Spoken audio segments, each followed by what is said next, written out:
Okay, so we're going to be starting with this first reaction video. It's about OnlyFans girls. Those, if you see, Is it the whatever guys? um, it's called Project Cord. Cord? Yeah. All these girls on... They're OnlyFans girls? These are OnlyFans girls, and the girl she's talking to on the side that you'll see in a moment is not an OnlyFans girl. She just has a Twitch account for playing video games. And so what are these guys doing? Selling their taco access on OnlyFans? She's basically trying to tell the OnlyFans girls that they're wrong for what they do. They exploit their bodies, and what she does is not exploiting her body. She just plays video games, and they're against it or something like that. Let me bring up a point. What about Twitch? So a girl that's streaming on Twitch, she's not naked, and she's getting donations for hanging out with people. Then what are your thoughts on that? Simps. Yeah, I mean that. But how is that different if I'm not naked on OnlyFans on my live? I mean, people who watch my show, they're not watching me because they're lonely. They're watching because they want to watch political content. Because you're hot. No, I'm a really good investigative reporter. No, I'm sure you're very smart. They don't watch, and I have been very careful to not have my job because of the way I look. But frankly, what you just said right there, I think is a perfect reflection of the OnlyFans mindset. I know you were half kidding when you said that, but that shows you that you've commodified me into the reason that I have my job is because of how I look. I have my job because I'm actually extremely well educated and I'm a very good investigative reporter. But from the OnlyFans mindset, you would only think that I have my job because of the way I look, because that's all you're valued for. But I didn't say that about you. I want to flip that. You're looking at us like that. Well, because you guys are doing that to yourself. I wasn't doing it to you. Well, I'm going to look at you guys as people who commodify and exploit your bodies. Immediately. I do. So the second you find out that we have fans, you're just like... I think it speaks to your character. Okay, I do. I get it. Don't you think? I mean, I'm just like you probably think me working for Steve Bannon, who I don't know your politics, but you think that speaks to my character. I think what you choose your profession really speaks to your character, right? Mm-hmm. That's not a judgmental. I mean, I guess it's judgmental definitionally, but that's not a judgmental with a pejorative connotation. I'm just holding you guys accountable for your actions, just like if you guys don't like Trump, I'm sure you would hold me accountable for working for arguably the most MAGA, most pro-Trump podcast in the media ecosystem, right? Yeah. So I'm holding you guys accountable for what you do too. I just think what you do is considerably worse for the country, for society writ large, and I don't think you guys have really given me one actual reason as to why it's good. Society. Well, society's huge. Christ is Lord donated $100. Thank you, man. Listen to me very carefully. There is a reason why, for all of human... Arguing back and forth whether them doing OnlyFans is right or wrong. So she works for Steve Bannon as a podcaster, journalist? Yeah, it's Natalie Winters. She's one of the co-hosts of The War Room. And she does Twitch, or she's just... No, she just does the So one of the other girls was a Twitch person. Yeah. And so she's basically lecturing the OnlyFans girls. Yeah. Because she's a Christian, as she claims. Mm-hmm. And so the OnlyFans girls, I assume, they're selling naked pics. Yeah, they're doing things to themselves. Showing off their bodies provocatively in a way. And she's trying to tell them how it's wrong, and they don't believe it's wrong. Well, I mean, when you look at that, they're like digital strippers, basically. You know, typically because I may have dated a few strippers back in my day, and what you'd see is a high incidence of women that come from broken homes, no dad or bad relationship with daddy issues, that type of thing, and the girls are in survival mode. And for them, that's their option. I mean, there are occasionally some women that are college educated, and they're like, I strip to pay for my son or my child, or to put myself through school or whatever. They don't do drugs or anything like that. Because like whenever I talk about strippers, or have over the years since I've started doing what I'm doing now, occasionally there'll be a few strippers that'll be watching the videos, and they're like, I don't like that, But the majority of them are. If you talk to them, they come from broken homes, lots of incidents of drug abuse, abusive relationships, and so they're basically selling access to their body, their looks, and so the OnlyFans, it just gives you like literally a global audience. But there's so many women on there doing it. It's like only a real small percentage of women really make significant money. It's not like every girl that goes on there is making millions of dollars doing OnlyFans. Because I see videos on TikTok and other places, girls are talking about how much work they put in and they made $12 on OnlyFans in a month. And I saw a video just the other day. Instagram. You're just flipping through, and it was a reaction video actually to a girl saying that, "Thank you to the 1,500 guys that give me $15 a month." And I did the math. It was like $900,000 a year. I was like, "Whoa, okay, Wow. that's crazy." it adds up. Those monthly memberships add up. But I always wonder, like, because sometimes you stumble on these accounts, and I would always wonder, like, what goes through a woman's mind where she wants to be an OnlyFans. There's no dad. person. Almost 100% of the cases, there's no dad, there's no grandfather, there's no masculine uncle that's stepping in and teaching her right from wrong or whatever. It's the girls are in survival mode, and they were born pretty, and they get a lot of attention, and they've figured out a way to monetize that. But what you also see is, what's interesting is my one of my dad's tenants. She's since passed away, but she worked for she was like the den mother, I guess, for a very well known strip club in town. If I mentioned the name of it, everybody would know who it is. But she was the one that when the girls had problems, or they couldn't pay their rent, or they had boyfriend problems, or they had drug problems, or whatever it happened to be, she was the one that kind of stepped in and solved the problems. She worked, directly for the strip club, and so she was like a mom, like a dorm mom, almost to all these girls. And it's like, again, there's a high incidence of coming from broken homes, broken families, and that's the value system. And so guys that are looking to date and have a family, or guys that are crazy enough to get married, especially they live in a blue state and involve the government in their relationship. Guys in the military are famous for coming home on leave and falling in love with a stripper and getting married, and then they go back out on deployment, and while he's gone, she's fucking all of his guy friends that are still back home, unbeknownst to him. And then they get back, they find out, they got to get divorced and all that stuff. It's really messy, and you got to look at the value system. So if somebody is selling access to their body or doing pictures, it's do you want that as the mother of your children? Typically, you got lots of relationship issues, disloyalty, lying, cheating, deviousness, drugs involved, and all kinds of things like that. And so it usually does not, if you're a family-oriented guy, that's not the type of woman you want to date. But the thing I don't like about it is the, especially the red pill guys, try to present the image that that's the modern dating pool. This is modern women. All modern women have OnlyFans accounts, and you might as well just give up because there's no good girls out there. Well, guys that are only on dating apps, and what's interesting, I sent you a one of the things I sent you, Caroline. It's on your phone. Is I could probably pull it up on screen, or you can. It's the graph about how couples meet. And so if you can put that online, you know which one I'm talking about? This one here? Okay. Yeah, so this particular graph, and we'll obviously blow it up bigger on video so you guys can see it, is that with I remember like late 90s, early 2000s, like when they had Love at AOL, which was eventually bought by Match.com, but that was like the first online, like the chat rooms, like one of my best friends I used to live with in the late 90s, we were in our late 20s, he was on AOL all the time. I mean, he had it systematized to where, most of the girls he would have to talk to for 3 to 5 days before he didn't take them out on dates or nothing. He would just basically talk them into coming over to go skinny dipping in the pool. And they would bring like a 6-pack of beer or whatever. And so he just kind of had it as a routine. He's flirting with 4 or 5. He's in a bunch of different chat rooms. And, meanwhile, he's got, it was like every day, as soon as he got home, that was the first thing we go to dinner or whatever, and then he'd sit down and just start banging away at the keyboard.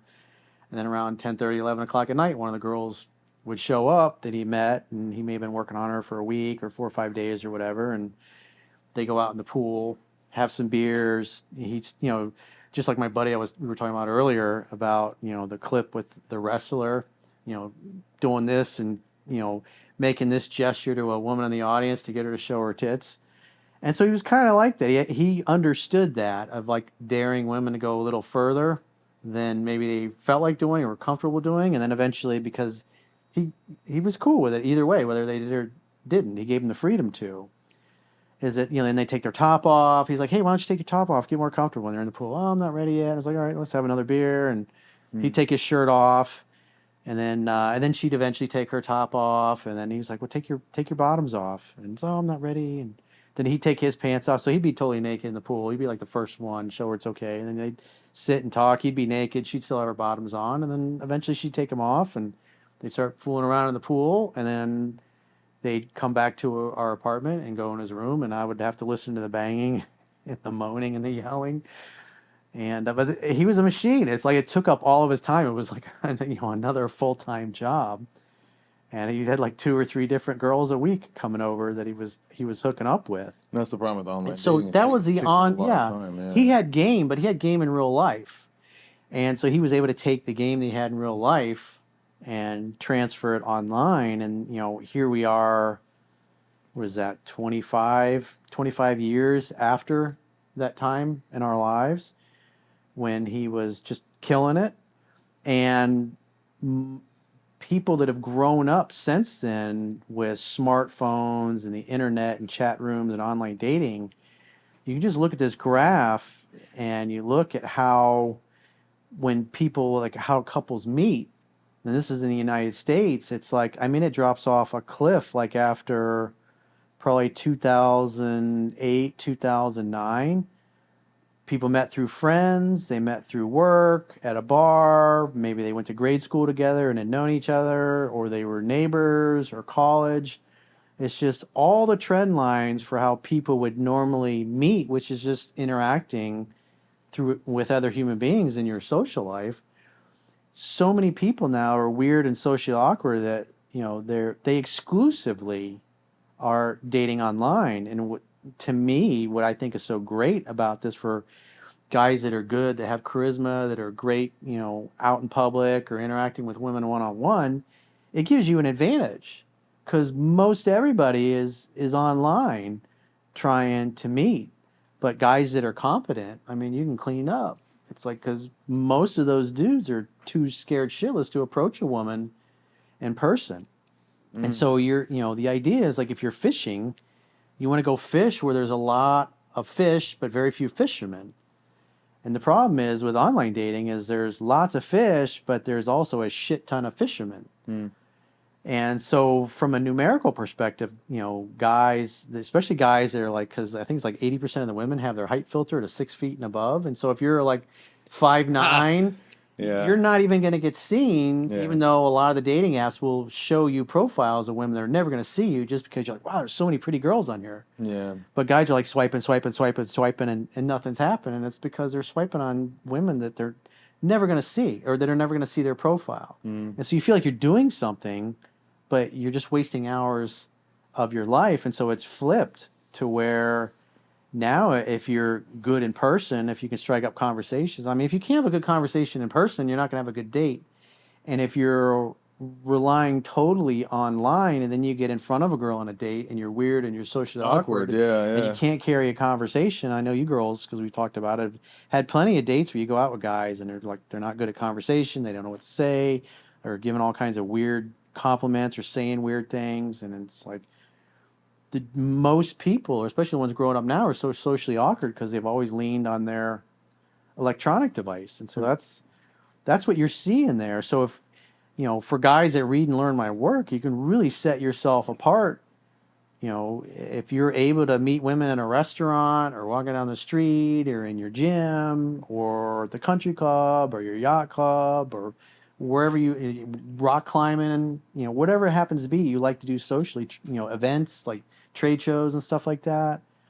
I met my girlfriend at a restaurant. Yeah, it's she was sitting at a table with one of our friends. Yeah, so it's like how most people used to meet. It's just like, she knows somebody that like attracts like. People that like the same things tend to like each other. Yeah. But if you're strictly relying online, you lose all those social connections. See, I say this all the time because people will say to me, where else am I going to meet people? I just use the app. And I go back to what one of my friends that I went to high school with gave me advice about 7 years ago. I remember we were out one night and I hadn't used the apps yet. And he is like, I just saw him. I had my 20-year reunion recently. He's got his abs have abs. He's still in like the greatest shape of anyone I've ever met. And the advice he gave me years ago was use the apps because it's always good to have more options. He said, don't give up on talking to girls in real life, but it's good to have options. It's good to have more variety. And that's the advice I've always given people where they say, oh, get rid of the apps, get rid of the apps. I'm like, sure, yeah. Don't rely on just the apps. Yeah. It's another way to get leads of women to You're date. traveling to, But keep in mind, you're fishing in a pond where there's a shit ton of other dudes that got their line in the water and waiting for somebody to bite.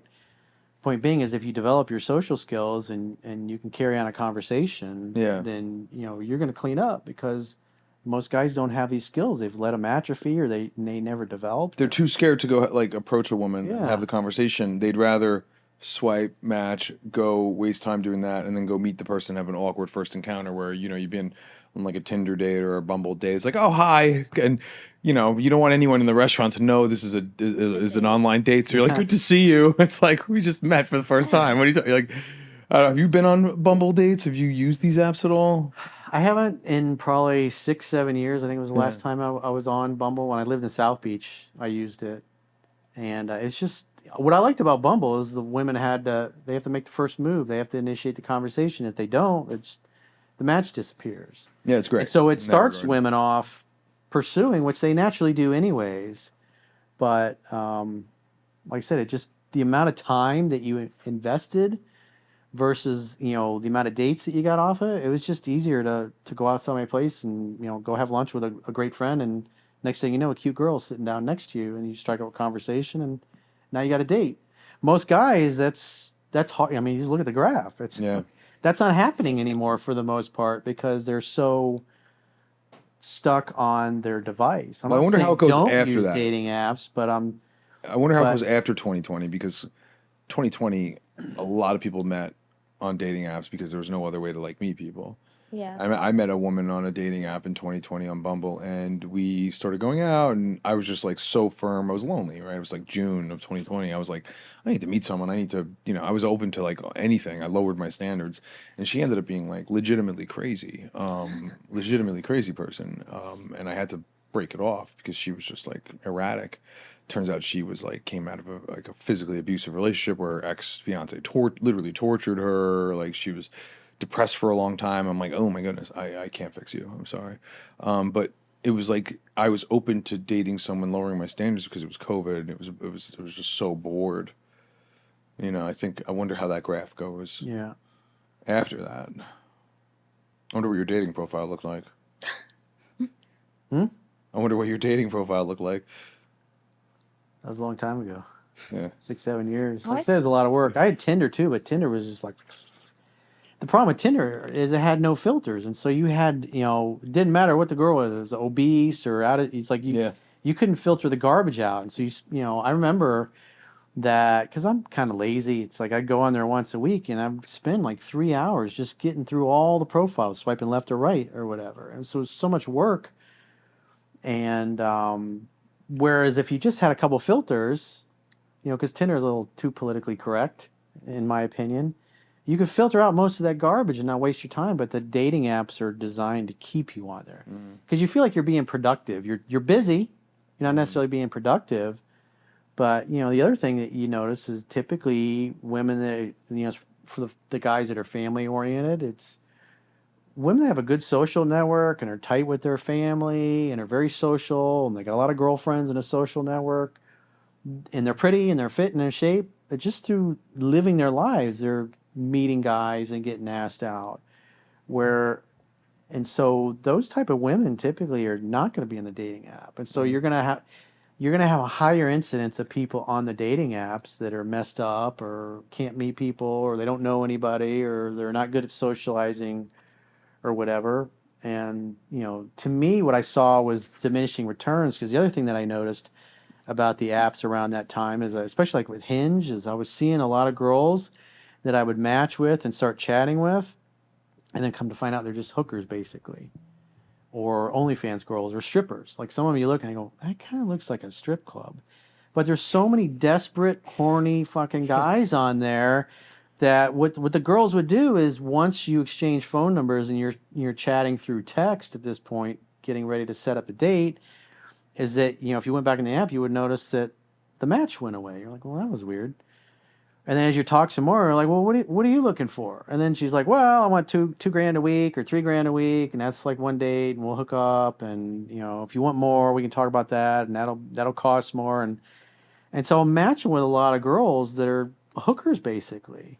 Huh. And I'm thinking, this is a dating app. I got in here to meet chicks, not, you know, girls that are basically saying, hey, for $2-3 grand a week, I'll come have sex with you. Because they already got several other dudes that they're doing that with. And I was like, I don't want to fucking hooker cum dumpster. I was like, are you kidding me? And so the reason why they would delete the match is because there was obviously a percentage of guys that would see that, and then they would report the profile, and then her profile would get deleted and she'd get banned. Oh, I see. And so if it didn't go well when she proposed what she wanted, then people would report her, and she didn't want to lose access to her app and her profile, because that means you got to use a different credit card, different, you know.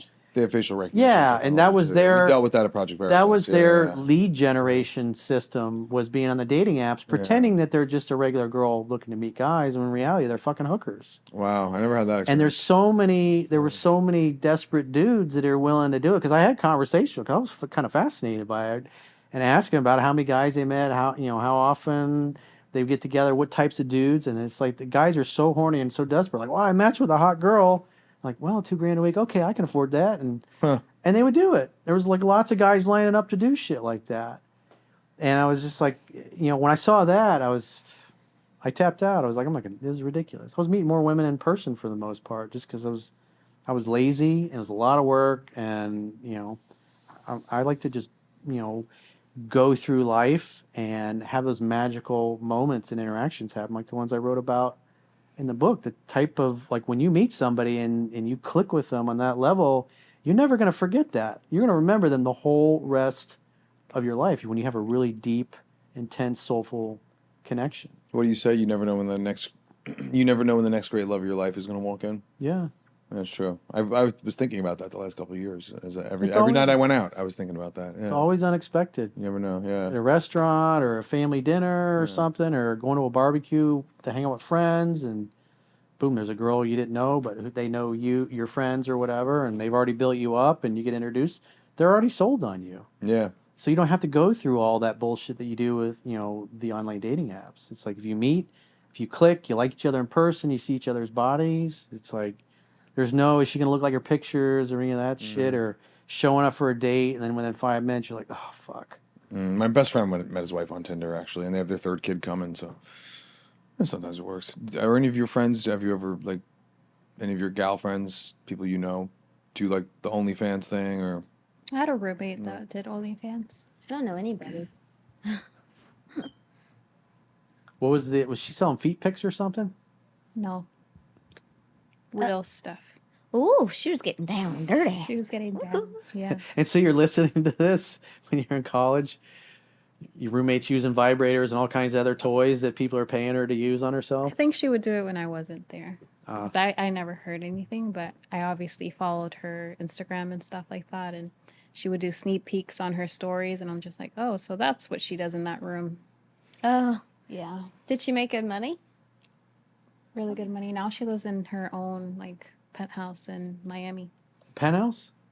So her OnlyFans... She went from roommate in, like, a student housing to, like, penthouse in Miami. So... There's a lot, you know, I've talked to guys that like, I remember there's one dude, he was a trucker, and he was like, you know, on the road trucker. He's working ridiculous hours, driving all over the place, and every extra amount of money he sends to this girl he was talking to.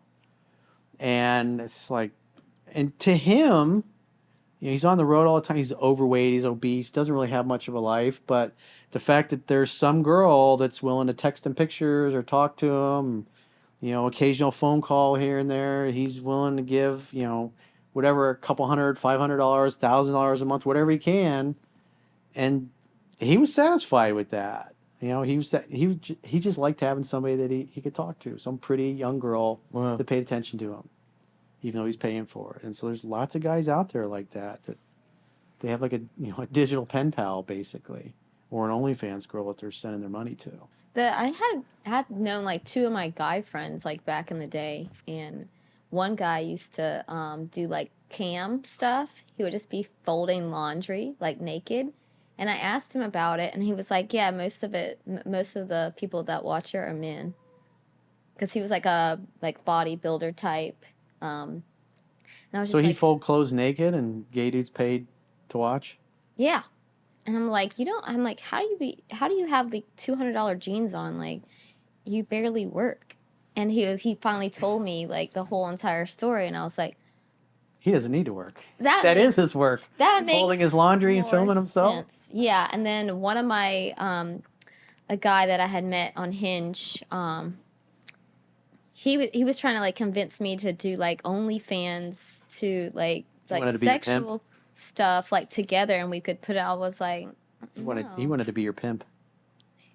he was a model, and I was just like, no, I'm not into that stuff. That's just weird.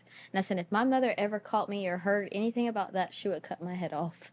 So no. And then that's the difference. Is like people that come from a broken home, they don't have the family members doing things like that. They're saying, hey, I don't want your taco all over the internet. So it's good family-oriented girls, or they're just not going to be doing things like that. But also, like, the morality, and, like, you don't have any, like, morals or self-respect for yourself. Like... Who was there to teach them? They didn't have anybody. True. Let's go. These, like, simp douchebags paying money, looking at your photos, texting you. A girl I dated in college, someone sent me her profile recently and said, hey, look who has an OnlyFans. I couldn't believe it. It's like I knew her parents. Her parents are still together. Her dad's like a great guy. She just always kind of had this like hood thing to her. She always kind of had this like upstate New York, like hood, sort of like hippie girl. She's a hustler. Yeah, she always did. And we hadn't talked in forever. And then someone sent it to me, and I was shocked, actually. Yeah, it's not what I expected from her. Probably mom and dad don't know about it. Unless she's making millions, they're like, well... I don't think so. But what if, like, one of her dad's friends seen it, and then, like... There was an incident... there was one, I think, in Australia that, there was a guy that is sending her a lot of money, and then she figured out it was her fucking stepdad. Yeah. Was her biggest fan, and sent her the most money, and was watching her videos the most. Wow. And it obviously kind of freaked her out. But it's like... You never know who's watching, and so... There are enough customers out there to do that. But, again, if you're looking for family oriented, it's like, you're not going to want to date a girl that's like that. It's like most guys are going to say, I'm dating a stripper or whatever. Yeah, that's for fun. Some guys are into that, Fuck though. buddy, Yeah. friends with benefits. I had a good friend of mine. He loved dating strippers, dated a lot of them. Yeah. And the girl he married married a nice Jewish girl from a good family, and they got 2 kids. And he was one dude I never ever expected to get married. He was the last one I thought was going to get married. And he fucked around on her a lot, and he fucked that relationship up a bunch of times. Broke up with her in a really nasty way. And then 3 months later, he's like, Corey, I got to get her back. It's the love of my life. I was like. He'd get her back, and then 6 months later, he would do something to make a complete ass out of himself and break it off, and eventually he settled down with her and got married. And it was after his wife became pregnant with their first child that some of the other girls he was hooking up, when they found out that his wife was or actually she was a fiance at the time, that she was pregnant, they broke things off with them. They were like, "You're horrible. I'm not gonna be the other woman." I was surprised that they did that, but. After that, after his first kid was born, he was like, became a family man and a dad, and no more strippers. Some of my friends, no more side chicks. Yeah, some of my friends, I think, wow, if their wives knew what I knew about them, like they would say, They'd be wow, divorced. yeah.